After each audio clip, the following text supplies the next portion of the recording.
Assalamualaikum warahmatullahi wabarakatuh. Alhamdulillahirrabbilalamin. Allahumma salli ala sayyidina Muhammadin wa ala ali sayyidina Muhammad. Kita berjumpa kembali di konten IBG. InsyaAllah kita akan menjawab pertanyaan yang masuk kepada kami. Assalamualaikum warahmatullahi wabarakatuh. Izin bertanya Gus, setelah selesai membaca surat Al-Fatihah biasanya kita membaca amin, tetapi ada sebagian yang menambahkan Rabbi gufirli sebelum mengucapkan amin. Apakah hal tersebut diperbolehkan dan bagaimana jika dibaca di dalam sholat? Bismillahirrahmanirrahim. Di dalam membaca Al-Quran, ini Al-Quran berisi berbagai macam hal. Di antaranya adalah berisi kisah, di antaranya berisi cerita, di antaranya berisi dawuh, berisi larangan, dan selain daripada itu di dalam Al-Quran juga ada ayat-ayat yang menceritakan tentang janji-janjinya Allah Subhanahu wa Ta'ala berupa janji-janji baik, dan sebaliknya juga ada janji-janji buruk yang sering kita kenal dengan ancaman. Nah, ketika kita membaca Al-Quran, maka ini memang disunnahkan oleh para ulama radhiyallahu ta'ala anhum, dianjurkan apabila kita membaca ayat-ayat rahmat, maka di penghujung ayat rahmat tersebut kita minta kepada Allah Subhanahu wa Ta'ala agar kita dimasukkan kepada golongan orang-orang yang diciptakan Allah Subhanahu wa Ta'ala, yaitu mendapatkan rahmat. Sebagaimana di kitab kita fikih disebutkan, su'alur rahmah inda ayatur rahmah, disunnahkan untuk meminta agar diberikan rahmat oleh Allah Subhanahu wa Ta'ala ketika membaca ayat-ayat yang menceritakan tentang rahmat. Dan ini disunnahkan dibaca baik kita di dalam sholat maupun kita di luar sholat. Wal isti'adatu inda ayatil adab, dan sebaliknya apabila kita membaca ayat-ayat adab, maka disunnahkan untuk meminta perlindungan dari Allah Subhanahu wa Ta'ala agar kita tidak termasuk kepada golongan orang-orang yang diceritakan Allah akan diancam dengan adab yang sangat pedih. Contohnya ketika kita membaca surat Al-Insan ayat 31, ayatnya berbunyi yudkhilu may yasha'u fi rahmatih.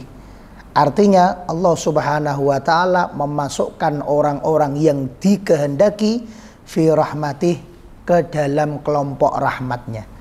Maka ketika kita membaca ayat ini disunnahkan di penghujung ayatnya kita berdoa. Apa doanya? Allahumma adkhilna fi rahmatik. Ya Allah, kelompokkanlah kami, masukkanlah kami kepada golongan hamba yang mendapatkan rahmatmu, sebagaimana ayat yang tadi kami baca. Ini memang sunnah, baik di dalam sholat maupun di luar sholat.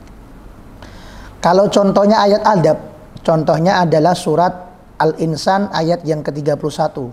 Wadh-dhalimina a'adda lahum adaban alimah. Dan sebaliknya kepada orang-orang yang dolim dijanjikan kepada mereka adab yang sangat pedih. Cerita tentang golongan hamba yang mendapatkan adab yang sangat pedih karena dia termasuk orang yang dolim. Maka ketika kita membaca ayat ini, kita disunahkan untuk meminta perlindungan kepada Allah. Allahumma ajirna min adabik. Ya Allah, jauhilah kami dari adab panjenengan, dari adab engkau. Ini memang disunahkan di dalam syariat.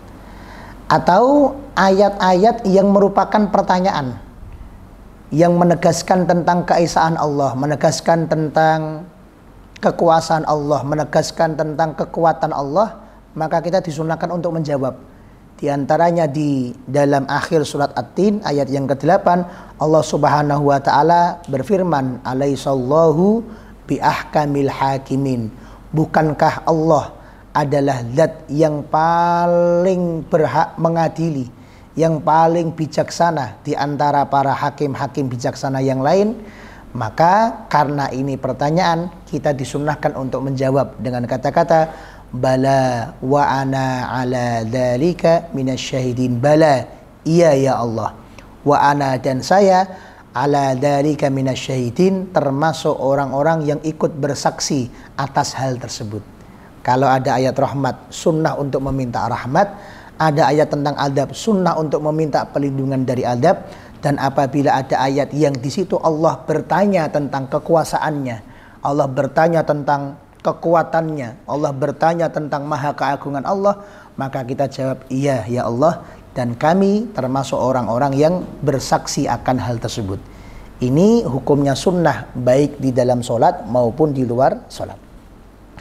Nah, termasuk salah satu ayat yang di situ kita dianjurkan untuk menjawab dengan kata-kata tertentu yang warid, yang ada di dalam hadis-hadis. Salah satunya adalah ketika kita membaca ayat di dalam Quran surat Fatihah. Karena di situ ada doa. Apa doanya? Ihdinas siratal mustaqim. Ya Allah, tunjukilah kami jalan yang lurus. Jalannya siapa yang kita minta? Siratal ladzina an'amta alaihim, yaitu jalannya orang-orang yang Engkau berikan nikmat kepada mereka. Ghairil maghdubi alaihim waladdallin, bukan jalannya orang-orang yang Engkau murkai dan juga bukan jalannya orang-orang yang sesat. Karena ini isinya doa dan diajarkan secara warid, secara tekstual oleh Nabi Muhammad SAW dengan kata-kata amin, yang kata para ulama amin, A-nya dibaca panjang, min-nya dibaca panjang, artinya adalah istajib, kabulkanlah ya Allah. Sehingga ketika kita doa membaca Fatihah, maka setelah surat Fatihah baik di dalam sholat maupun di luar sholat, ini sangat dianjurkan untuk ditutup dengan kata-kata amin, kabulkanlah ya Allah. Nah, yang menjadi pertanyaan, bagaimana dengan tambahan-tambahan?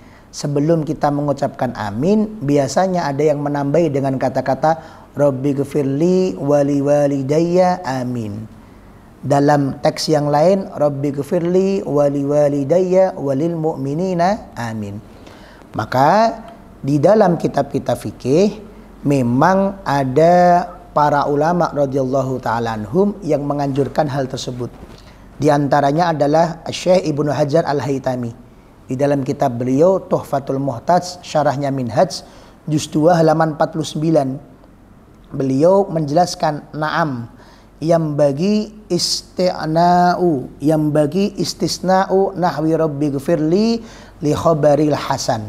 Iya, memang antara kata-kata waladdallin dan amin ini memang anjurannya tidak ada kata-kata yang lain, tidak ada kalimat yang lain. Artinya habis ghairil maghdubi alaihim waladdallin langsung disaut dengan ucapan amin. Tetapi dikecualikan dari hal tersebut.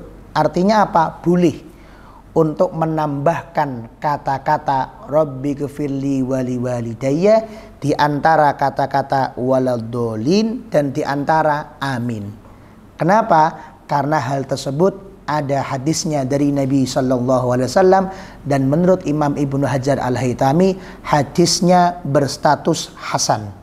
Wa annahu sallallahu alaihi wasallam, dan di dalam hadis tersebut diceritakan bahwa baginda Nabi Muhammad SAW qala aqibad-dhalin, setelah siratal ladzina an'amta alaihim ghairil maghdubi alaihim waladdallin, beliau mengatakan Rabbighfirli amin, ya Allah ampunkanlah dosaku amin. Jadi memang hadisnya menurut para ulama statusnya hasan. Nabi SAW setelah mengucapkan waladdallin, beliau sebelum mengucapkan amin ditambahi Rabbighfirli, baru mengucapkan amin. Nah, karena ini merupakan sesuatu yang warid dari Nabi SAW, maka oleh para ulama ditambahkan sebagai sebuah kesunahan yang dipraktekkan secara istiqomah. Sehingga sering sekali kita mendengar para kiai, para ulama ketika setelah mengucapkan waladdallin, mereka menambahkan dengan kata-kata Rabbighfirli amin. Ini memang hukumnya dianjurkan karena memang ada hadisnya. Nah, para ulama membagi, apabila dilaksanakan di luar sholat, maka ini sebuah anjuran yang mutlak. Artinya sebuah anjuran yang memang betul-betul sunnah. Ketika kita membaca Al-Fatihah di luar sholat, ditambahkan dengan kata-kata Rabbighfirli amin, sunnah, dianjurkan.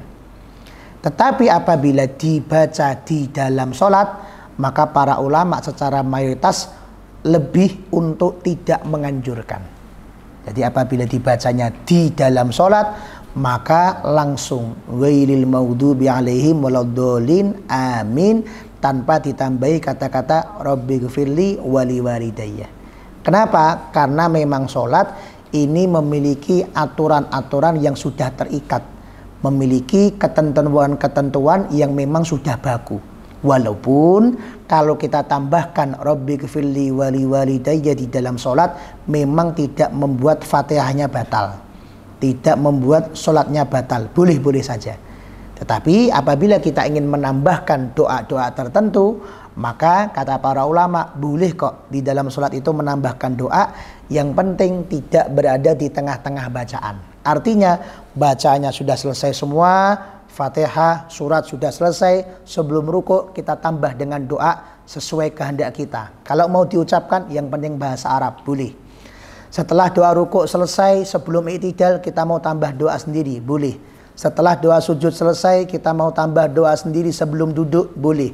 Setelah bacaan tahiyat akhir selesai, kita mau tambahkan doa sendiri sebelum salam, boleh semuanya. Tetapi kalau berupa rabbighfirli wali walidayya yang menjadi tengah-tengah antara waladdallin dengan amin, kalau di dalam sholat memang para ulama lebih cenderung kepada tidak menganjurkan, tidak mensunnahkan. Tetapi apabila di luar sholat, mereka cenderung untuk mensunnahkan, karena memang ada hadis yang warid dari Nabi Sallallahu Alaihi wa ala alihi wa sahbihi wasallam. Gus, lalu bagaimana jika ditambahkan wali walidayya walil mu'minin? Bagaimana? Di dalam kitab yang lain, Nihayatul Muhtad syarahnya Minhaj juz 1 halaman 489, yang ini kemudian disyarahi di dalam Hasyiyah Asy-Syibramilsi. Di dalam kitab beliau disebutkan oleh Imam Ali Asy-Syibramilsi, wa yambagi annahu law zada ala dalika, kalau memang ada orang yang mengucapkan rabbighfirli sebelum kata-kata amin, maka juga dianjurkan untuk diperlengkap doanya. Artinya bukan cuma rabbighfirli, minta supaya kita diampunkan oleh Allah, tetapi juga wali walidayya, minta agar kedua orang tua kita diampunkan dosanya oleh Allah, wali jami'il muslimin, dan juga kepada seluruh muslim. Kata beliau, lam yadurra aidon, hal itu tidak masalah sama sekali. Nah, jadi ketika kita membaca waladdallin, kita tambahkan rabbighfirli wali walidayya walil mu'minina amin. Walaupun memang kata para ulama radhiyallahu taala anhum, untuk kata-kata rabbighfirli amin ini ada yang mengatakan hadisnya adalah hadis yang hasan, sebagaimana tadi dikatakan oleh Imam Ibnu Hajar Al-Haytami. Menurut ulama yang lain, ada juga yang mengatakan hadis tersebut adalah hadis yang dhaif, sebagaimana perkataan Imam Al-Haythami dengan menggunakan sa. Nah, tetapi walaupun hadisnya dhaif sekalipun, itu tetap boleh diamalkan dalam rangka fadhailul a'mal. Apalagi kalau ada ulama sekaliber Imam Ibnu Hajar Al-Haytami yang menghasankan hadis tersebut. Semoga dapat menjadi jawaban yang utuh buat kita semua. Wallahu a'lam bishawab. Assalamualaikum warahmatullahi wabarakatuh.